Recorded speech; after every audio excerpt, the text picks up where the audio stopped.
Everyone assumes that the book on Cassius Phazon is permanently closed. Most viewers believe that the WSB simply needed a convenient, high-profile scapegoat to take the fall for Ross Cullum's heinous crimes, and a dead Cassius was the absolute perfect candidate. The obvious explanation seems to be that Cassius paid the ultimate price for his deception, leaving young James West completely heartbroken and leaving Lulu Spencer feeling deeply violated by the man who shared her bed under false pretenses. The audience has largely accepted that Ryan Paevey's time in Port Charles has come to a tragic, violent end, wrapping up the twin swap saga with a fatal bow.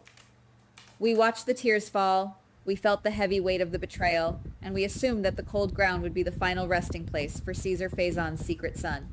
But what if we're looking at this the wrong way? What if that wasn't the real reason the WSB rushed the scene and pushed out the local authorities? What if someone planned this exact outcome from the very beginning, pulling the strings from the shadows? The unconfirmed information floating around suggests that Z never had any intention of letting Cassius die on that island. Instead, the rumor is that Z secretly ordered a covert medical extraction team to pull Cassius from the rubble of Windermere before anyone could verify his status. Imagine this scenario playing out behind closed doors. Cassius is currently lying in a top-secret, heavily guarded WSB medical facility, hooked up to life support, while the rest of Port Charles either mourns him or curses his name. By faking his death, Z has effectively turned Cassius into a ghost. He has no identity anymore. He has no past. He is strictly forbidden from ever returning to Port Charles or contacting the people he loves. In exchange for his life, Cassius is being molded into a phantom operative, an agent who exists strictly in the shadows, off the books, and completely deniable. There may be more going on here than just a simple recruitment, though. If you ask me, this opens up a terrifying web of possibilities that could redefine the entire intelligence community in the General Hospital universe. Let us break down what this Ghost Protocol actually means for the future of the show and the characters involved. We need to look at this from multiple angles, because the truth is rarely a straight line in Port Charles. That's one possibility. Z is building a rogue off-the-books strike team for his own personal gain. Z knows that Jocelyn Jax is a phenomenal asset, but she has morals, she has ties, and she has Carly Spencer breathing down her neck at every turn. Cassius, on the other hand, is a completely blank slate with nothing left to lose and no family that can legally come looking for him. Z could be isolating Cassius, breaking him down psychologically, and brainwashing him to be his personal, highly lethal assassin. Cassius would become a weapon to be pointed at anyone who threatens Z's vision for the WSB's New World Order. He would be the ultimate deniable asset, a man who technically does not exist, carrying out the darkest missions the agency has ever conceived. But another theory is that Z is not the one actually pulling the strings. We have all noticed how incredibly confident Z is, swaggering through Port Charles and making deals with Jocelyn, yet there are distinct moments when he seems to be answering to a much higher authority. He occasionally receives mysterious orders from a commander who never shows their face, a shadow director who operates above the official pay grade. What if Z was explicitly ordered to save Cassius by this unseen boss? What if Cassius is being preserved and hidden away, not for Z's personal agenda, but for someone else's grand master plan?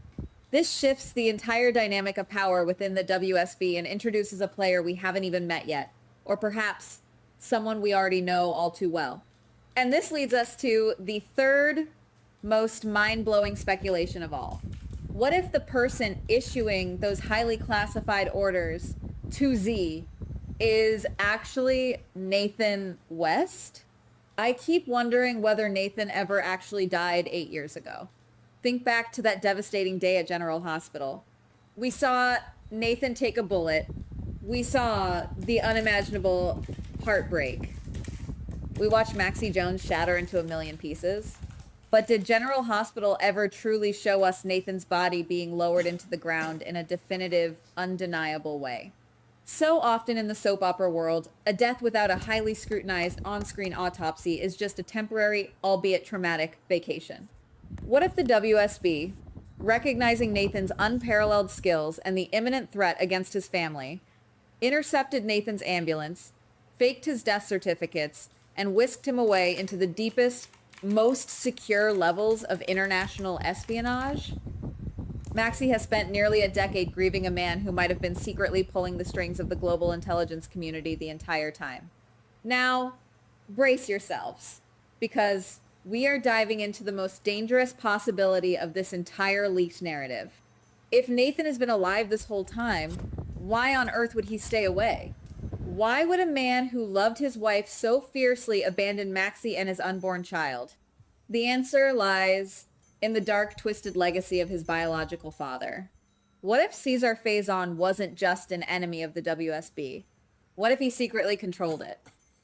This is the behind-the-scenes possibility that changes absolutely everything we know about the show's history.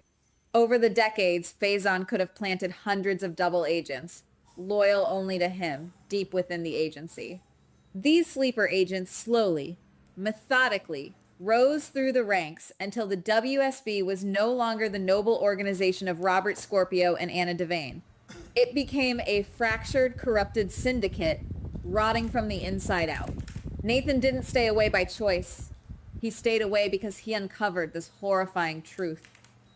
He realized that the WSB was thoroughly compromised, and he was the only one who had the inside knowledge and the tactical brilliance to cleanse it.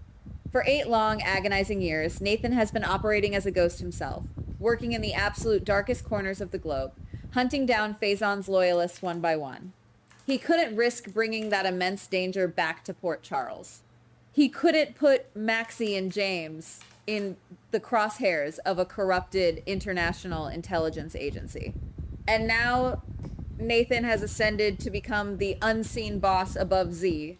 He is the one who ordered Cassius to be saved because he sees raw potential in his misguided twin brother.